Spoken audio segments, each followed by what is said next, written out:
रहते आए हैं उनको हम आदिवासी कहते हैं। और चूंकि ये इस देश के इस आदि अनादि काल से रहने वाले लोग हैं, इसलिए इस देश पे इनका मूल राइट्स है। इस देश के ये मालिक हैं, और जब इस देश के मालिक हैं तो जल जंगल जमीन और खनिज संपदा पे इनका पहला अधिकार है। वो मिलना वो एक प्रोसेस की बात है, प्रक्रिया की बात है, लेकिन स्वीकार करना एक बड़ी बात है। कम से कम आज इस देश में स्वीकार किया कि एक तो आदिवासी शब्द इसका उपयोग होना चाहिए, दूसरा ये मूल मालिक है और उनके मूल राइट्स ये है। तो हमारी सरकार बनेगी तो धीरे धीरे इनको जो अधिकार छीन गए वापस देने की बात हम करेंगे। ये बड़ी बात राहुल गांधी जी ने पूरी यात्रा में जहाँ जहाँ ट्राइबल बेल्ट से निकल के गए वहाँ करते गए।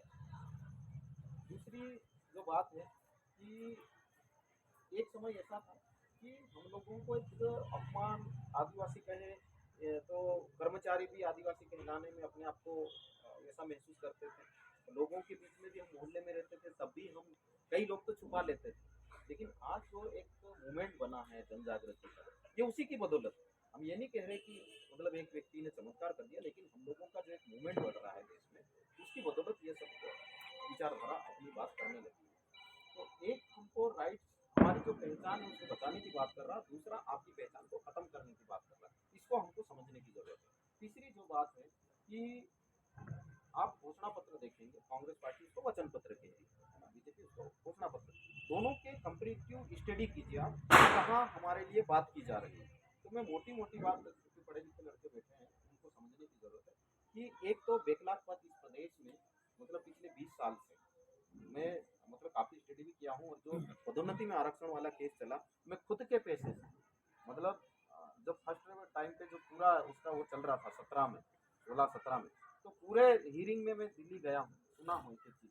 ठीक है, तो हमारा जो पक्ष रखने वाला व्यक्ति रहता है वो 2 घंटे 3 घंटे से ज्यादा डिबेट नहीं करता, और सामने वाले का जो पक्ष रखने वाला व्यक्ति है तो 2-2 3 दिन तक डिबेट करता है। इसको हमको समझने की जरूरत है कि कोई भी व्यक्ति अपनी जो आने वाली कम्युनिटी है उसका बुरा नहीं चाहता। मैं यदि ट्राइबल हूँ या आदिवासी हूँ तो मेरे आने वाले फ्यूचर के विषय में मैं अच्छा ही सोचूंगा, है ना, उसके पीछे। तो सुप्रीम कोर्ट में हमारे अच्छे वकील नहीं है। दूसरा जो उसमें जो आंकड़े आए उसके अकॉर्डिंग बात कर रहा हूँ कि 1,24,000 16,000 पद थे, लेकिन आज की तारीख में 1.5 लाख पद खाली है मध्य प्रदेश में। यदि सरकार की मंशा सही होती तो ये क्या करते, जुलाई में एक सर्कुलर निकालते हैं और साल भर तक इसको हमको भर्ती अभियान चलाना है, 1 लाख के पद को फिलअप करना है। लेकिन ईमानदारी से काम नहीं करते हैं और वो साल निकल जाता है और अगले साल फिर सर्कुलर को रिपीट कर देते हैं।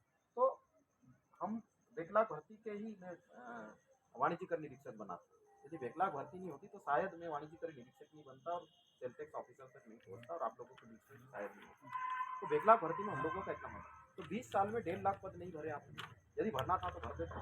हम कई बार बच्चों के साथ में आंदोलन करने भोपाल गए, लेकिन हुआ क्या, नतीजा जीरो निकला, तो लाठियां अलग से बरसाई गई। तो एक विचारधारा आपको इस तरफ से काम करनी है। दूसरा, जो छात्रवृत्तियां हम लोगों को मिलती थी, है ना, अभी सर बोल रहे थे, तो 1ली से 5वीं तक तो छात्रवृत्ति अभी मिल नहीं रही है, और जो 6ठी से 10वीं 12वीं तक कॉलेज की भी छात्रवृत्तियां हैं, तमाम प्रकार के बैरियर्स लगाए हैं आप लोगों के लिए, और उस बैरियर के तहत कई बच्चे ऐसे परेशान हैं जिनको छात्रवृत्तियां 2-2 साल 3-3 साल होने के बाद भी नहीं मिली। आज नर्सिंग की बात करें, नर्सिंग अभी क्या हो रहा है कि हमारे लोगों को भी तुरंत मतलब जो डिग्री हुई और तुरंत हमको जॉब चाहिए। तो नर्सिंग एक ऐसा कोर्स है जिसमें कि डिग्री हुई और उधर आपको प्राइवेट में सरकारी में कहीं ना कहीं जॉब मिल ही जाता है। तो कई बच्चे हमारे ऐसे परेशान हैं, लड़कियां और लड़के, कि 3-3 साल हो गए उनकी एग्जाम नहीं हुई सर। मतलब जनरल वो फर्स्ट ईयर हो गया, आप सेकेंड ईयर में चले गए, थर्ड ईयर में चले गए, लेकिन एग्जाम नहीं हुई आपकी। एग्जाम नहीं हुई तो आपको उनको स्कॉलर नहीं मिली, और कई बच्चे स्कॉलर बेस पे एडमिशन लिए, लेकिन उनकी फीस घर से भरनी पड़ी। तो इस तरह की जो चीज़ें चल रही है इसको हमको समझने की ज़रूरत है। और जब हम हमारी बात हुई, बैठक हुई, ये जो वचन पत्र बना है, डॉक्टर साहब भी शामिल है उसमें, हमारे सुझाव है इसमें। और 18 का जो वचन पत्र बना था, मैं जॉब में था, हम पर्दे के पीछे काम करते, 18 के वचन पत्र में भी कई सारी चीजें मेरी कलम की लिखी हुई वचन पत्र में थी। तो ये जो वचन है उसमें एक बात हमने करवाई है कि आपको छात्रवृत्ति अधिनियम लेके आना पड़ेगा। उनने एक्सेप्ट किया और इस वचन पत्र में शामिल किया कि अधिनियम बनाने की बात इसलिए की है कि आप कुछ भी कीजिए लेकिन हर महीने हमारे बच्चे को छात्रवृत्ति मिलना चाहिए।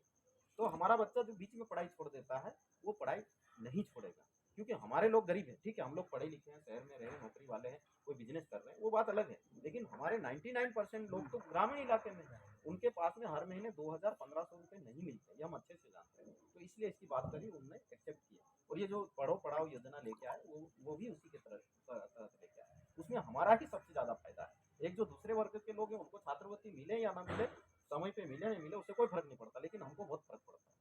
तो इसलिए पहली से 8वीं तक 500, 9वीं से 10वीं 1000 और 11वीं 12वीं के लिए 1500 रुपये की बात। फिर हमने कहा कि आप लोग ये लोग बेरोजगारी भत्ता की बात किए थे, लेकिन कुछ समय तक चलाए फिर बंद कर दिए। तो उस मुद्दे को हमने उठाया और फिर उन्होंने कहा कि हम 2 साल तक 2500 से 3000 रुपये का बेरोजगारी भत्ता भी देंगे। फिर जो डॉक्टर साहब जो बात कर रहे थे, उस बात को मैं आगे उससे कनेक्ट कर रहा हूँ कि हमारे बच्चे बीच में ही पढ़ाई छोड़ देते हैं। तो अच्छे पढ़े लिखे हैं, स्किल्ड हैं, उनको जॉब मिलेगा प्राइवेट सरकारी में। लेकिन जो लोग बीच में पढ़ाई छोड़ दिए, उनके लिए हमारे यहाँ कोई योजना नहीं है, कोई स्कोप नहीं। तो फिर हम छिंदवाड़ा भी गए थे और ये इसमें शामिल किया है कि उनके अनुसार कौशल उन्नयन की बात करने की बात ये सरकार कर रही है। तो अच्छे लोग सरकार बनेगी और अच्छे लोग उसमें इन्वॉल्व होंगे, और हम तो इन्वॉल्व रहेंगे ही। हमारा क्या कहना, पवार साहब टिकट दिया नहीं दिया हमको कोई फर्क नहीं पड़ता, लेकिन आपकी योजना जो पॉलिसी बनती है, हमको हमारे जैसे लोगों को शामिल रखना पड़ेगा। उन्होंने कमिट किया कि हमारी सरकार बनेगी तो हम आपको स्पेस देंगे, तो अच्छे लोगों को स्पेस देंगे तो हमारे लिए लड़ेंगे।